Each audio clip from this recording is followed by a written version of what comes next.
Bonsoir à toutes et à tous, bienvenue dans cette édition d'information dans l'actualité de ce 15 février 2026. Le ministère de l'élevage et Rio Verde Group du Brésil vient de signer un accord visant à un transfert de technologies d'élevage en Guinée. Il s'agit de moderniser la pratique dans le secteur.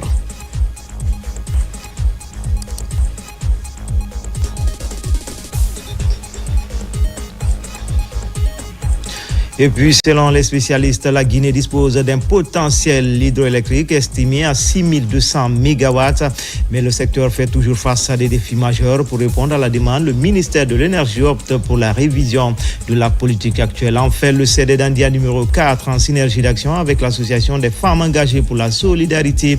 La Mamaya est célébrée pour saluer le leadership du chef de l'État et son engagement en faveur de la culture guinéenne dans toute sa diversité. Voilà pour le sommaire. Encore une fois, bonsoir à tous. Tout d'abord, en marge du 39e sommet de l'Union africaine à Addis Abeba, la délégation guinéenne multiplie les rencontres stratégiques. L'objectif est clair, défendre les intérêts de la Guinée, renforcer sa coopération avec les partenaires du continent et à l'international, mais surtout retrouver sa place dans les grandes décisions qui engagent l'avenir du continent. Fatoumata Kourouma, Almami David Silla. En marge des travaux du 39e sommet des chefs d'État et de gouvernement de l'Union africaine, la délégation guinéenne conduite par le président de la République, son Excellence Mamadi Doumbouya, a poursuivi une intense activité diplomatique dans la capitale éthiopienne. Ce dimanche 15 février 2026, date de clôture du sommet, le chef de l'État s'est fait représenter par une délégation ministérielle de haut niveau, composé du ministre des Affaires étrangères, de l'intégration africaine et des Guinéens établis à l'étranger, Dr Maurice Kouyaté, de la ministre de l'Environnement et du Développement durable, Djami Diallo, le ministre du Travail, de l'Emploi et de la Protection sociale, Mori Kondé, du chef d'état-major de l'armée de terre, le général Abdoulaye Keïta, ainsi que de l'ambassadeur de la République de Guinée en Éthiopie, représentant permanent auprès de la Commission de l'Union africaine, El Hadj Nunke Kaba. Une délégation mobilisée pour porter la voix de la Guinée et poursuivre activement les échanges stratégiques en marge de cette rencontre continentale. Ainsi, à l'issue de la clôture officielle du sommet, la délégation guinéenne a pris part à plusieurs rencontres d'envergure consacrées à l'avenir du continent. Elle a notamment participé à une réunion présidée par le président de la République du Libéria consacrée à l'harmonisation d'une position africaine commune en vue de soutenir une candidature du continent à la tête du secrétariat général des Nations Unies. Un enjeu majeur pour la représentativité africaine dans la gouvernance mondiale. Dans la continuité des échanges, le ministre des Affaires étrangères, Dr Maurice Kouyaté, a rencontré la commissaire de l'Union africaine en charge du développement économique, du commerce, de l'industrie, des mines et du tourisme, Madame Francisca Tachop Belobé. Au cours de cette audience, le chef de la diplomatie guinéenne a transmis le message du président Mamadi Doumbouya, mettant en avant le programme de développement socio-économique durable et responsable Simandou 2040, fondé sur la souveraineté guinéenne sur ses ressources minières, tout en réaffirmant l'ouverture de la Guinée aux partenariats internationaux dans le respect des règles et des intérêts nationaux. Le ministre a également souligné la volonté du chef de l'État de renforcer la formation des compétences nationales afin que les entreprises et les industries minières opérant en Guinée repose sur un personnel qualifié, majoritairement guinéen. Autre point majeur des discussions, l'installation à Conakry du siège du Centre africain de développement minier. Une décision stratégique qui consacre la confiance accordée à la Guinée par l'Union africaine et renforce son positionnement continental dans le secteur extractif.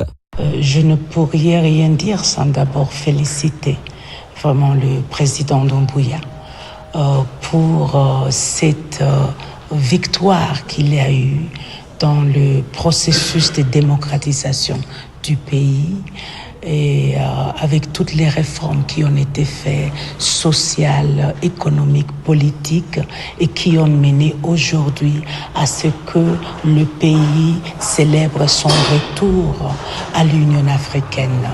Et avec un engagement très spécial du président et de son gouvernement pour participer activement à la vie de l'Union africaine. La réunion que nous venons de maintenir avec son Excellence, Monsieur le ministre des Affaires étrangères, elle est autour de l'installation du Centre africain de développement minier que nous avons actuellement ici à l'Union africaine, mais dont le siège est à Conakry. Et nous nous réjouissons de ce moment très particulier parce que nous savons que de maintenant, le centre va trouver son siège et nous pouvons redynamiser les activités de ces centres pour pouvoir répondre aux questions stratégiques géopolitiques autour du secteur minier critique pour l'Afrique. Donc, pour nous aujourd'hui, c'est une très grande journée, Monsieur le ministre, et nous voulons exprimer notre remerciement vers le président de la République de venir, de s'approprier de cette question. L'implantation du siège du Centre africain de développement minier à Conakry constitue un signal fort. Elle traduit la reconnaissance du rôle croissant de la République de Guinée dans la gouvernance des ressources naturelles en Afrique. Les autorités guinéennes s'engagent par ailleurs à jouer pleinement leur rôle afin de faire de cette institution un levier d'intégration, d'expertise et de coopération au service du continent. Je suis venu ici pour représenter le chef de l'État, le président de la République, le président Mamadi Doumbouya, auprès de l'Union africaine et particulièrement auprès de notre sœur, Madame la commissaire. Et ce qui est ressorti de nos entretiens, c'est que la Guinée est considérée maintenant comme étant un pays qui peut relancer, qui peut tirer le reste de l'Afrique dans le domaine minier. Et c'est une grande confiance que nous avons eue de la part de l'Union africaine qui a décidé d'implanter en Guinée le centre africain pour les mines. Et ça, le président Doumbouya l'a beaucoup apprécié. C'est pourquoi il m'a chargé de dire à Madame la commissaire que la Guinée va jouer toute sa participation financière, sociale et expérimentale pour le fonctionnement, d'abord la mise en place et le fonctionnement de ce centre. Je remercie Madame la commissaire qui défend farouchement ce centre qui est important pour l'Afrique. Au moment où tout le monde se bat autour des minerais critiques. Mais les minerais critiques se trouvent où? C'est en Afrique. Les Africains eux-mêmes doivent gérer leurs minerais. C'est ce que le président Doumbouya a expérimenté en Guinée. Encore une fois, la Guinée jouera sa partition. Au terme de ces journées diplomatiques intenses, un bilan des temps forts de la mission guinéenne à Addis Abeba s'impose. Du sommet continental aux rencontres bilatérales stratégiques, cette participation aura été marquée par l'affirmation du leadership guinéen et la consolidation des engagements panafricains du pays. Ce sommet a été un sommet historique pour notre pays, pour la Guinée. Comme le président de la République l'a dit dans son discours ici, c'est la première participation de la Guinée sous la 5e République. Et comme vous l'avez constaté, la Guinée est entrée, après avoir payé toutes ses cotisations arriérées, ce qui est unique dans les annales de l'histoire de notre pays.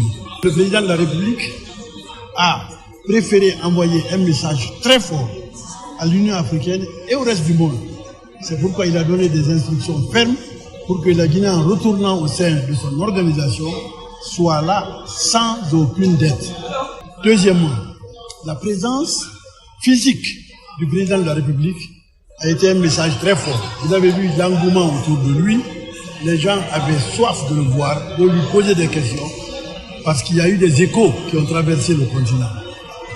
Et maintenant, venons au discours qu'il a livré. Vous avez vu le discours.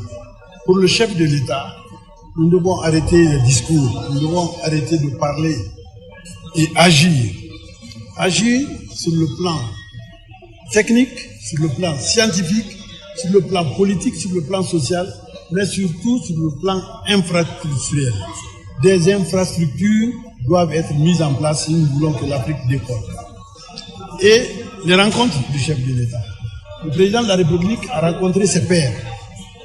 Et c'était un moment émouvant quand ils lui ont tendu la main et l'ont félicité.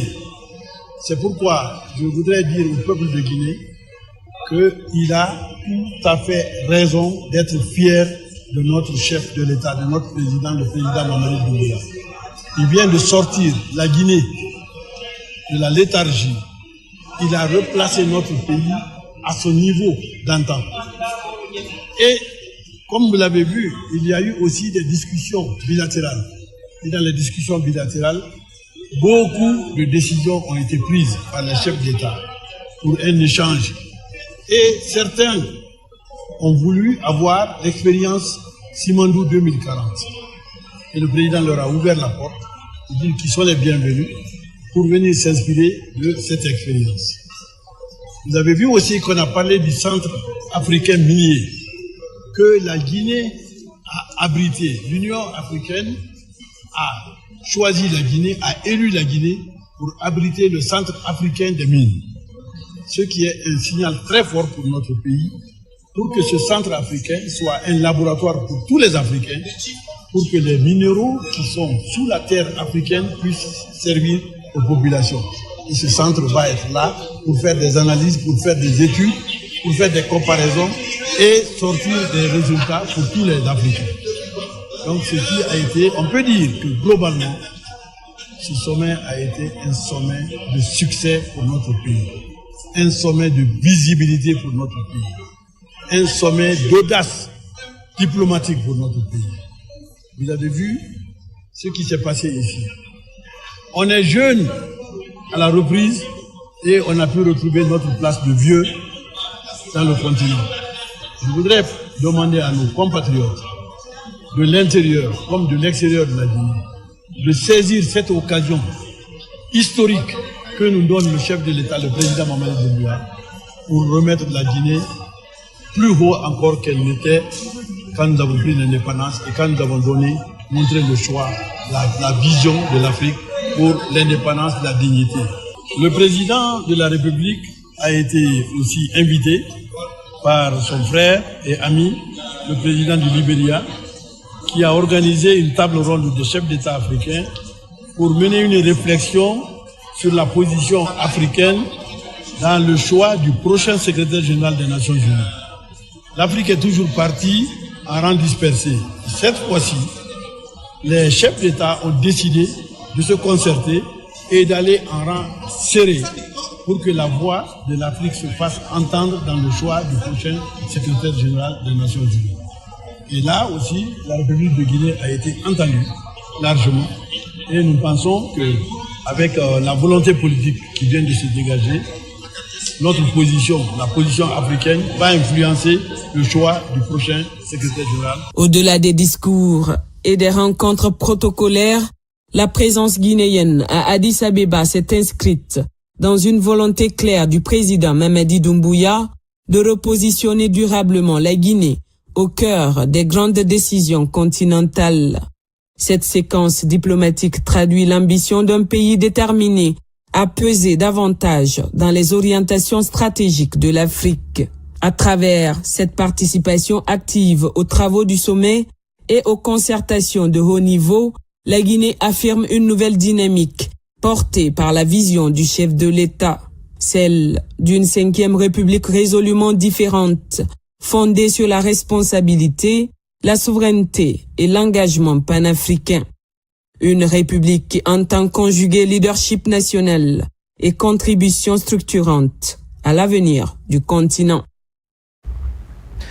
Dans le reste de l'actualité, le ministère de l'Élevage et Rio Verde Group du Brésil viennent de signer un accord visant à un transfert des technologies d'élevage en Guinée. Il s'agit de moderniser la pratique dans le secteur pour améliorer la productivité et la production animale. Les deux parties s'engagent à collaborer pour la réussite de ce nouveau programme. Noumousso Diagiti. C'est une collaboration fructueuse entre le ministère de l'Élevage et Rio Verde Group du Brésil, une entreprise renommée dans le secteur agricole et de l'élevage. Le partenariat vise à développer des programmes de formation et de recherche, à mettre en place des normes de qualité élevées pour l'élevage et à encourager l'adoption de pratiques durables pour l'autosuffisance alimentaire. Le Brésil est le premier exportateur de viande dans le monde et nous ici en République de Guinée, nous avons également un secteur de l'élevage qui a du potentiel, mais qui a besoin d'être accompagné. Le président de la République, en prenant la décision de scinder le département de l'élevage de celui de l'agriculture, a voulu que nous développions ce secteur de l'élevage. Avec le groupe Rio Verde, il s'agira notamment d'importer des races pures du Brésil pour faire de l'insémination artificielle, à travers de la technologie, mais également faire des transferts d'embryons et mettre en place également un laboratoire qui puisse leur permettre, avec les techniciens du ministère de l'Élevage, réaliser l'ensemble de ces techniques de transfert d'embryons pour le pays. L'expertise du Rio Verde Group dans la gestion des terres et des animaux va faire bénéficier la Guinée de l'expérience des 30 dernières années du Brésil en matière d'élevage et de production alimentaire. Nous sommes ici pour faire la transférence des technologies, pour faire les transférences de génétique, de plusieurs de choses. Guinée a beaucoup de terre, beaucoup de pluie, et c'est un bon place pour faire l'installation des modèles d'élevage du Brésil adaptés à la réalité locale. À travers ce partenariat, le Centre d'appui de démonstration en élevage CAE de Boké accueillera plus de 2000 vaches des races brésiliennes qui seront introduites dans l'élevage guinéen pour améliorer la production et la productivité en viande et en lait.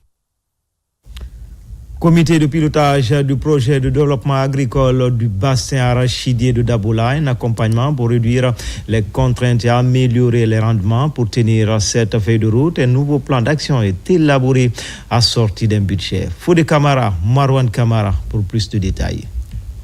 Les travaux du comité de pilotage du projet de développement agricole du bassin arachidier de Dabola ont réuni les partenaires et les acteurs venus des différentes zones d'intervention. Au cours de cette rencontre, les membres du comité de pilotage ont mis l'accent sur les actions réformatrices engagées pour l'atteinte des résultats. À travers ce projet, nous accompagnons le ministère de l'Agriculture, nous accompagnons les braves populations de Dabola à développer l'agriculture de manière inclusive. Et aujourd'hui, à travers ce comité de pilotage, l'objectif était de passer en revue les activités issues du PTBA de 2025. Et aujourd'hui, je pense que les résultats sont concrets, les résultats sont parlants. Cette 5e session du comité de pilotage du projet de développement agricole du bassin arachidier de Dabola est une étape importante dans l'atteinte des objectifs du projet. Le travail qui nous réunit est de passer en revue les recommandations de 2025. Ensuite, l'équipe du projet présentera aux membres statutaires du comité de pilotage le budget de PTBA 2026, les activités inscrites pour l'année 2026. Et puis ensuite, le comité va se prononcer pour la validation, n'est-ce pas, de ce budget et les activités inscrites à l'ordre du jour. En plus du bilan des activités réalisées en 2025 et des perspectives pour l'année 2026, ces travaux ont permis aussi de revoir tous les indicateurs de performance. Il faut préciser qu'on est d'abord très satisfait des avancées sur ce projet et tous les accompagnements en termes financiers qui est l'Agence française de développement, mais aussi tous les partenaires techniques qui sont dans la mise en œuvre de cette activité.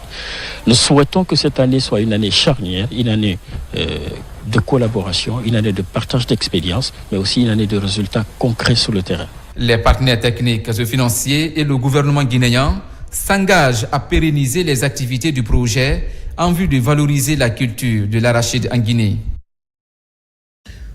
Nous vous l'annoncions depuis hier, tristesse et désolation à l'Institut supérieur agronomique et vétérinaire de Farana. Un incendie vient de ravager 22 cabines de l'établissement. 176 étudiants sont directement affectés par ce sinistre qui serait provoqué par un court-circuit. La ministre de l'Enseignement supérieur et son équipe se sont rendus sur le lieu pour porter le message du chef de l'État avec à la clé la remise d'une importante quantité de vivres aux sinistrés. Mounir Bari, Moussa Bangoura, envoyé spéciaux. Après l'incendie qui s'est déclaré dans le campus universitaire de l'ISAV, la chef du département vient ainsi apporter le soutien et la solidarité du gouvernement à l'administration et surtout aux étudiants victimes. Juste on a entendu les cris, du coup, sous l'effet subit, nous sommes sortis pour voir et on a vu que le feu avait tout pris. Le feu avait pris les cabines. Et aussi pour essayer de nous sauver et aider nos amis, on a essayé de faire sortir les effets qu'on pouvait. Et l'origine de l'incendie, nous ne le savons pas. Parce que l'incendie est survenu à une heure où on n'avait plus d'électricité. Parce que nous avons un régime de 19h jusqu'à 1h du matin, nous avons EDG. Quand EDG n'est pas là, on relève par le groupe. Donc jusqu'à cette heure-là, on avait le courant. Mais après les 1h15, le courant était parti et c'est en ce moment-là qu'il paraît c'est un étudiant qui a vu le feu dans une cabine et l'étudiant il est venu, il a réveillé même les autres étudiants qui étaient couchés dans la cabine. La délégation ministérielle a visité tous les compartiments du pavillon touché par les flammes. Constat des dégâts sont énormes. Des mesures fortes sont annoncées par le gouvernement pour la réhabilitation et l'équipement des infrastructures touchées. C'est sur instruction du Premier ministre, chef du gouvernement, que mon équipe et moi-même nous nous sommes dirigés ce matin à Farana suite à l'incendie qui s'est déclaré dans un bloc de dortoir des étudiants de l'ISAV de Farana afin de venir d'abord apporter toute notre solidarité, la solidarité du gouvernement et du ministère de l'Enseignement supérieur et de la Recherche scientifique, la solidarité du président de la République, M. Mamadi Doumbouya, à l'endroit de la communauté universitaire en général et tout particulièrement aux étudiants sinistrés. Une commission mixte est désormais mise en branle pour évaluer les pertes.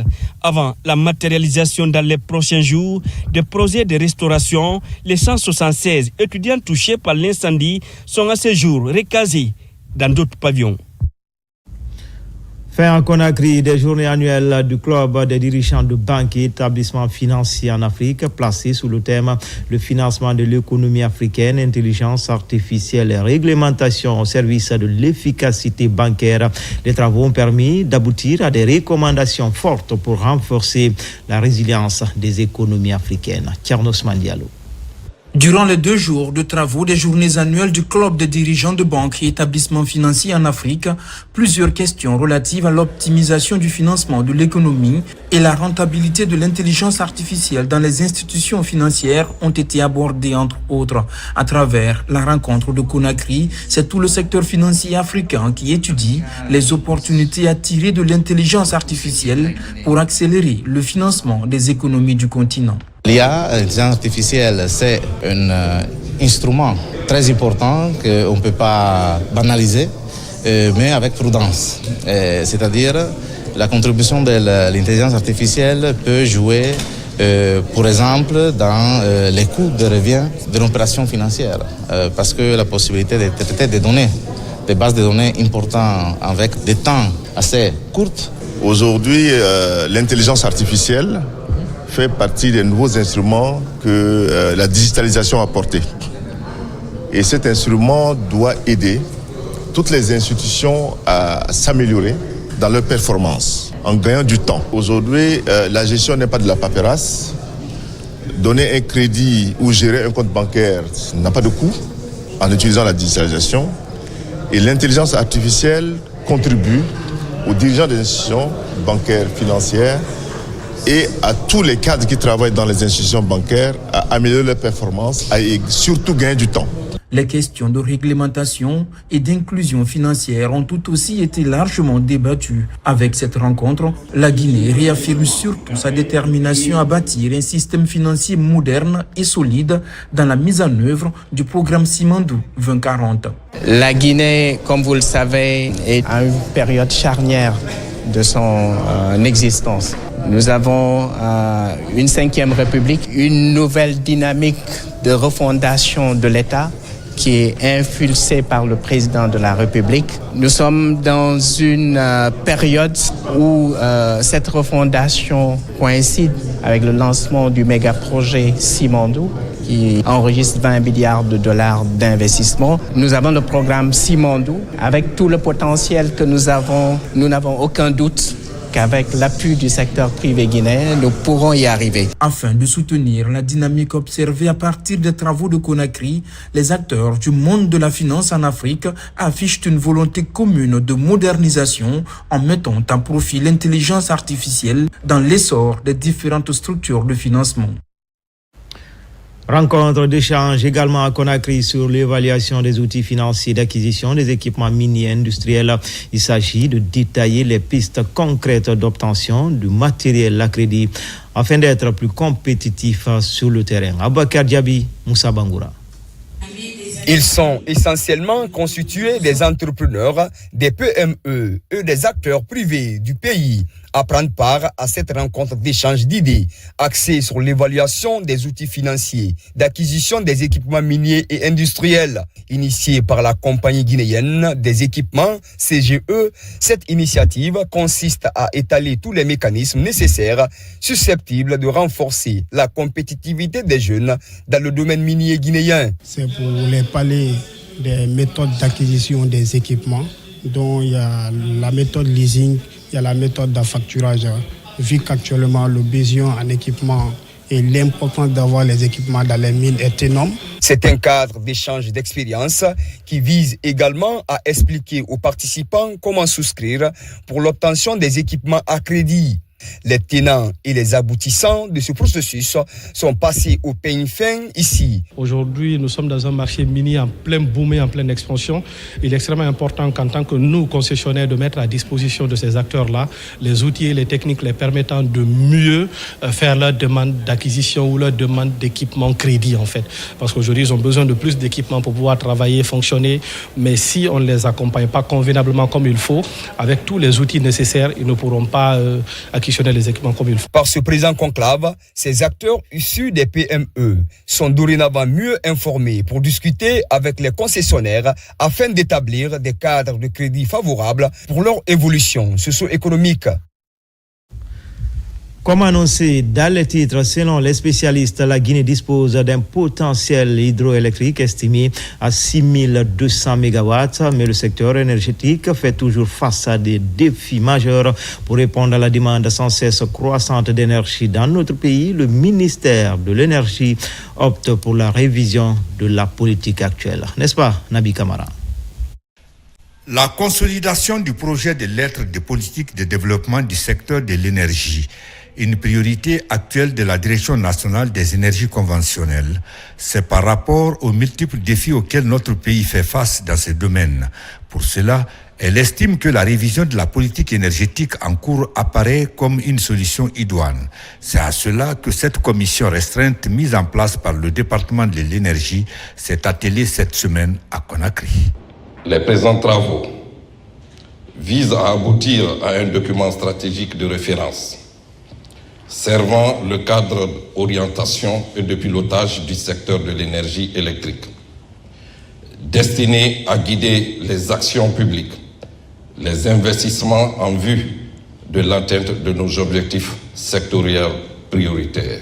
Au cours de cette rencontre, donc, le projet de lettre de politique énergétique a été présenté par la Direction nationale des énergies conventionnelles et les participants y ont apporté des amendements nécessaires. Notre ambition est claire.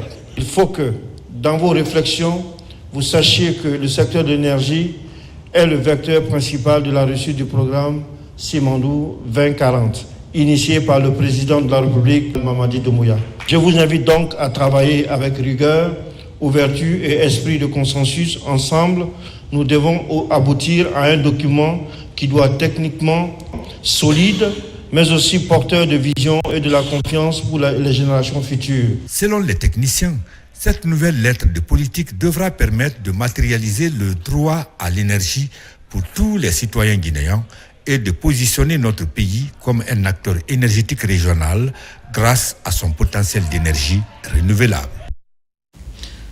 À Dinguiraye, la réalisation d'infrastructures scolaires demeure une préoccupation face aux effectifs pléthoriques dans certaines concessions scolaires. Un fils du terroir fait parler son cœur. Son nom, Baba Hadi Thiam, cet avocat au barreau de Guinée, vient de construire 6 salles de classe pour soulager élèves et encadreurs du lycée El Hadj Oumar Tall et du collège lycée Boal. Reportage à Dinguiraye, Ibrahima Oulin Fofana.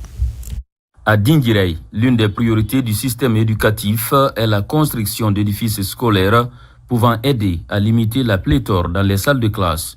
Ainsi alerté par l'administration scolaire, Maître Baba Hadi Thiam a fait parler son cœur. À travers son ONG Afrique Excellence, il vient de construire 6 salles de classe au lycée El Hadj Oumar Tall et au lycée collège Boal. Cette cérémonie inaugurale réconforte autorités administratives, encadrants scolaires et parents d'élèves. C'est ce que nous voulons. Aujourd'hui, il a diminué la pléthore dans les salles de classe. Avant, hier, Boal, les enfants étaient assis 4 et 5 par table banc. Mais aujourd'hui, avec la construction des 3 nouvelles salles de classe là, les élèves vont être assis 2 par table banc. 3 classes données par un fils de la préfecture de Dinguiraye. Donc, cela va pour améliorer l'éducation. À travers son ONG Afrique Excellence, Maître Baba Hadi Thiam, un fils de Dinguiraye et avocat inscrit au barreau de Guinée et de Paris, entend soutenir l'excellence en milieu scolaire. Deuxième édition de la foire agroalimentaire au compte de la commune de Ratouma. L'événement a déjà démarré avec l'appui de la Chambre de commerce, d'industrie et d'artisanat de la commune. Le groupement des femmes, c'est pour soulager le panier de la ménagère à quelques jours du mois saint de Ramadan. Moussa Bangoura. L'exposition de ces fruits et légumes annonce les couleurs de la deuxième édition de la foire communale des produits agroalimentaires de Ratouma. Ici, au rond-point Amdalaï, c'est parti pour 7 jours de shopping. Producteurs locaux, exposants et autorités sont au rendez-vous pour l'ouverture officielle de ce mini-marché. C'est devenu une opportunité pour nous, à chaque début du Ramadan, d'offrir à tous nos citoyens de notre localité l'opportunité de s'en procurer des produits agroalimentaires à des prix abordables pour pouvoir remplir le panier et pouvoir bien jeûner. L'enjeu est de soulager le panier de la ménagère à quelques heures du début du Ramadan et du Carême, mais également promouvoir l'entrepreneuriat féminin. J'invite l'ensemble de la population de Conakry en général et particulièrement celle de la commune de Ratouma à venir suffisamment faire l'air en plate, car la seule certitude de cet événement économique à elle dédiée reste la mise en l'air portée des produits et denrées alimentaires de bonne qualité à des prix accessibles à toutes les bourses et portefeuilles. Cette initiative de consommation alimentaire locaux, moi je trouve qu'on doit l'encourager parce que ça va réduire beaucoup de coûts et ça va créer des emplois. Et si les femmes sont soutenues dans leur transformation locaux, je pense que ça peut qu'avancer le pays. À travers cette foire agroalimentaire, l'autorité locale de Ratouma entend créer d'autres activités en faveur de la jeunesse et la gente féminine afin qu'elle participe activement au développement de la commune. En province, c'est parti pour la caravane de sensibilisation sur la sécurité routière. Le coup d'envoi a été donné à Kirouané, c'est dans le sud-est du pays, une initiative citoyenne qui s'inscrit dans une dynamique de prévention des accidents de la circulation. L'exercice porté par les sociétés minières Rio Tinto Sinfer et WCS va s'étendre dans plusieurs localités situées sur le corridor minier de Simandou. Kadiad Suleiman Keita. Nous sommes à Kirouané, où le mont Simandou domine le paysage. Mais au pied de cette montagne stratégique, un autre défi mobilise les acteurs du corridor, la sécurité routière, d'où le lancement officiel de la caravane de sensibilisation à la sécurité routière. Objectif, réduire les accidents de la circulation le long du corridor minier reliant Kerewane à Forêt-Caria. Nous lançons aujourd'hui la caravane de la sécurité routière du corridor Simandou afin de contribuer à la réduction des accidents de la circulation le long de l'axe Forêt-Caria-Kerewane à travers une campagne itinérante de sensibilisation communautaire à la sécurité routière. Il ne s'agit pas de transmettre aussi le message, mais aussi de respecter les principes du code de route qui doivent sauver notre vie à tous. À travers des séances de sensibilisation, des échanges avec les conducteurs sur le respect du code de la route, la caravane entend promouvoir une conduite responsable et prévenir les drames. Je leur exprime toute ma gratitude pour avoir choisi notre commune pour le lancement national de cette caravane. Cette caravane doit être un puissant message de sensibilisation.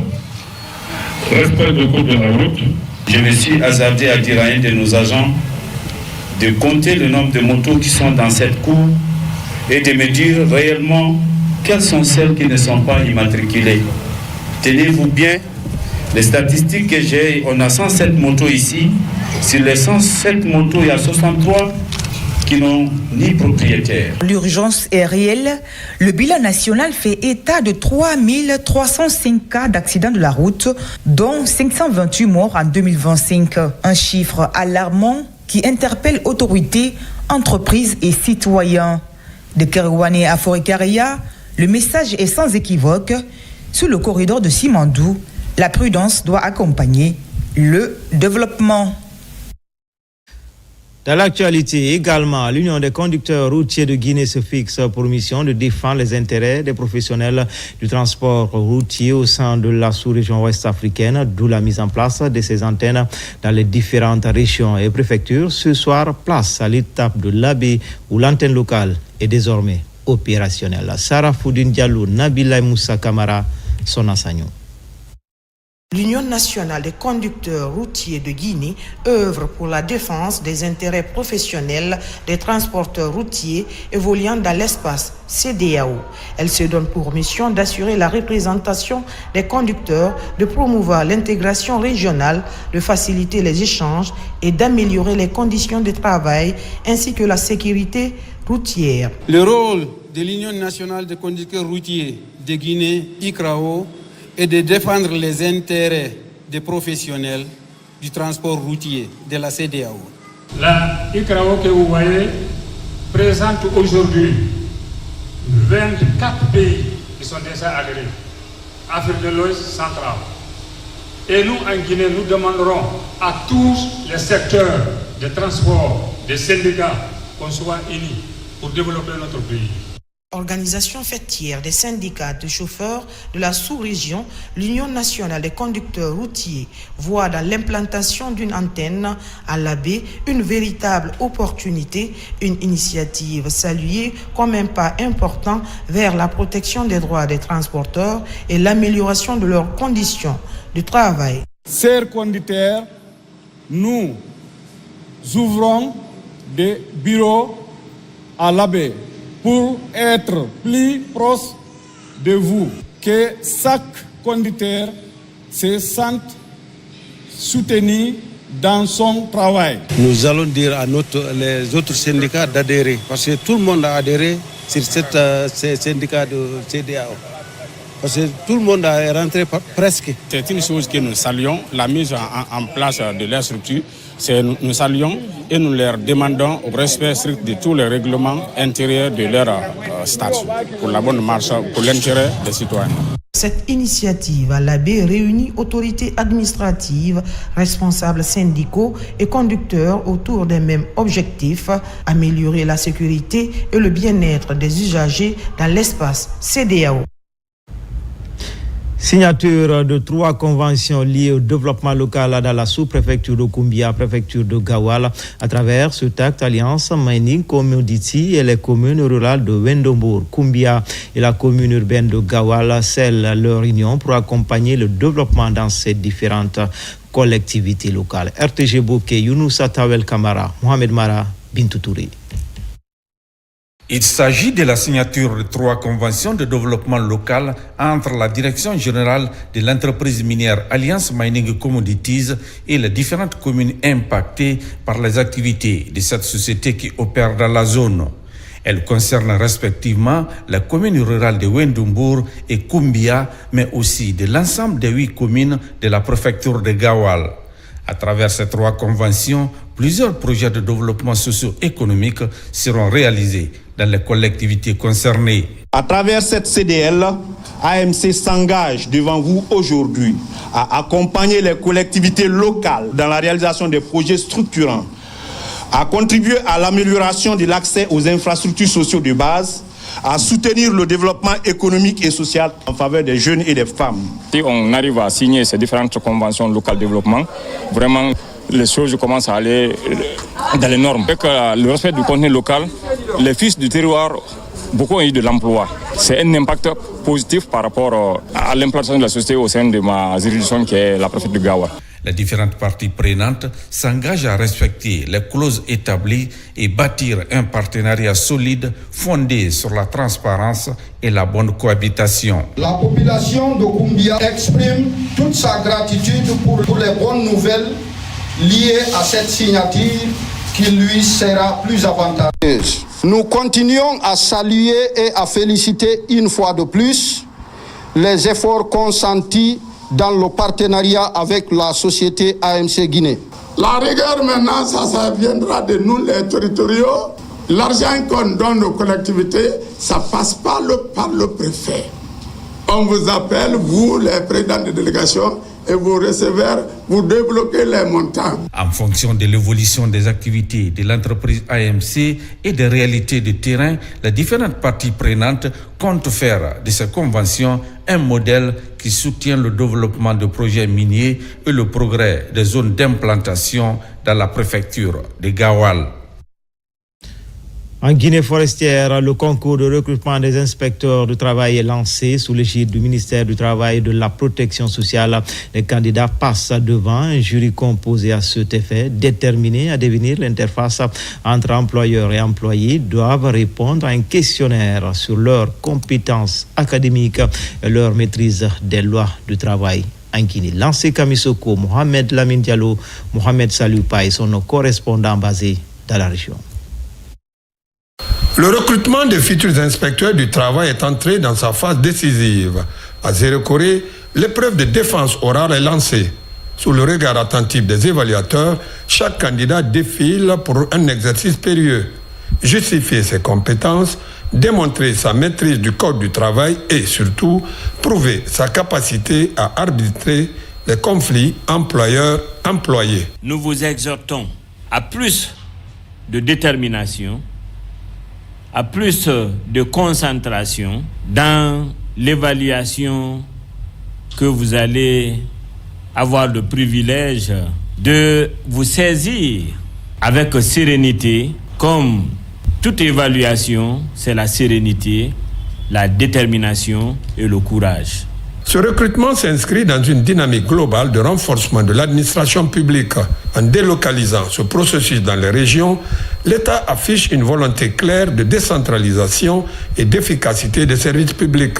Nous remercions l'Inspection générale du travail pour la première fois en Guinée de décentraliser un tel modèle de recrutement.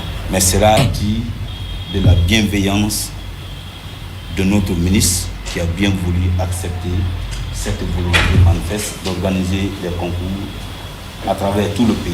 Former des inspecteurs capables de prévenir des crises sociales dans les différents secteurs de développement de l'économie guinéenne, telle est l'ambition du ministère du Travail à travers cette initiative.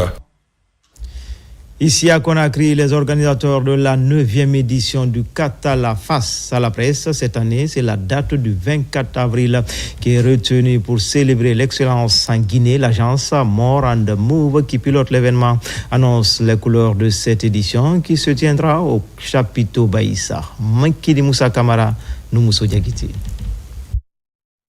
La 9e édition du Katala va célébrer les hommes et les femmes d'exception dont les parcours inspirants contribuent au rayonnement de la Guinée et de l'Afrique. Cette année, il sera question de célébrer les refondateurs de la Guinée émergente.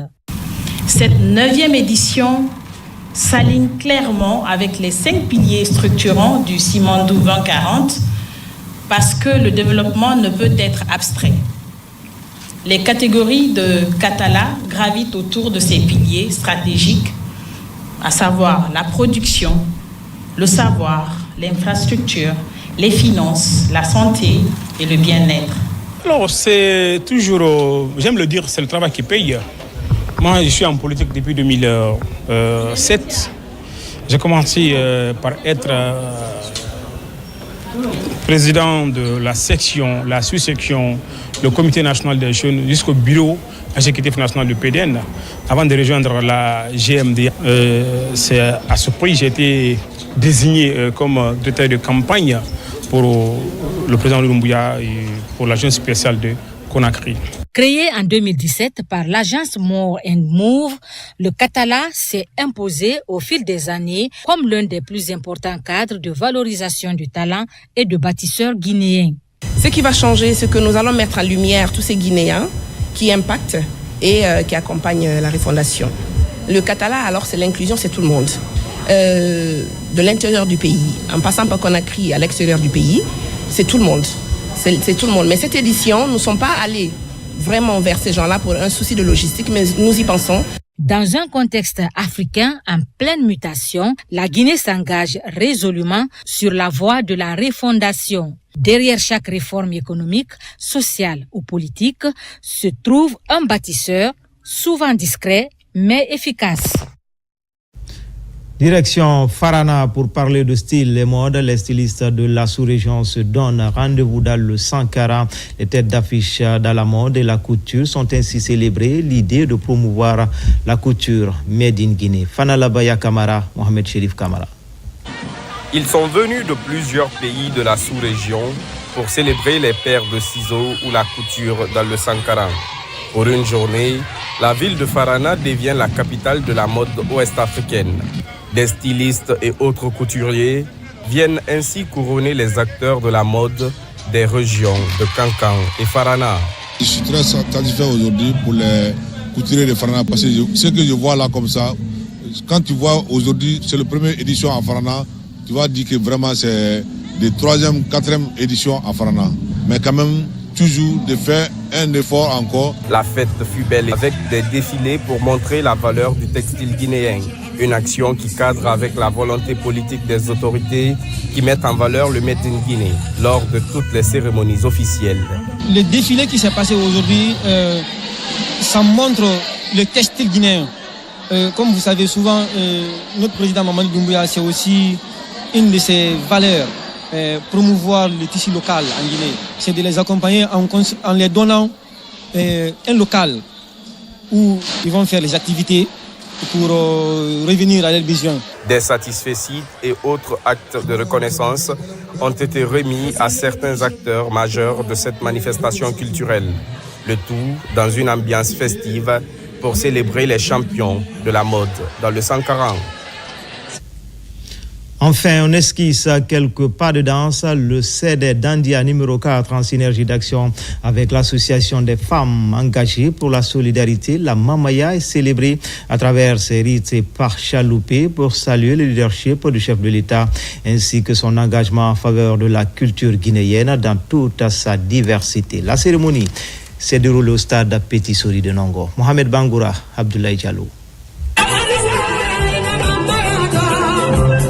Vêtu de tenue blanche, symbole de paix et d'unité nationale, le CD Dandia 4, en collaboration avec l'Association des femmes engagées pour la solidarité, célèbre le président Mamadi Doumbouya au rythme de la danse traditionnelle Mamaya. Cet événement festif, marqué par une forte mobilisation, illustre le rôle central de la culture en tant que vecteur de cohésion sociale, de reconnaissance et d'identité nationale. La Mamaya, c'est pas seulement une danse, c'est une fraternité, c'est un langage, c'est une mémoire et ça lie nos peuples. Rythme des pas de danse de la Mamaya et au son des instruments tradis modernes, autorités et promoteurs culturels se sont mobilisés pour exprimer leur attachement aux valeurs incarnées par cette tradition. La Mamaya, c'est résulte de nos coutumes ancestrales, c'est une danse mandingue qui est célébrée dans notre pays. Notre objectif, c'est vraiment réunir toutes les femmes de la Guinée, sans exception. Et que tous les Guinéens se donnent la main, qu'on s'accepte, qu'on se pardonne et qu'on montre à notre président que la Guinée est en train de démarrer maintenant là sur une nouvelle base. Paix, cohésion sociale et le vivre ensemble, tels sont les messages véhiculés au cours de cette célébration, en droite ligne avec la vision des autorités du pays.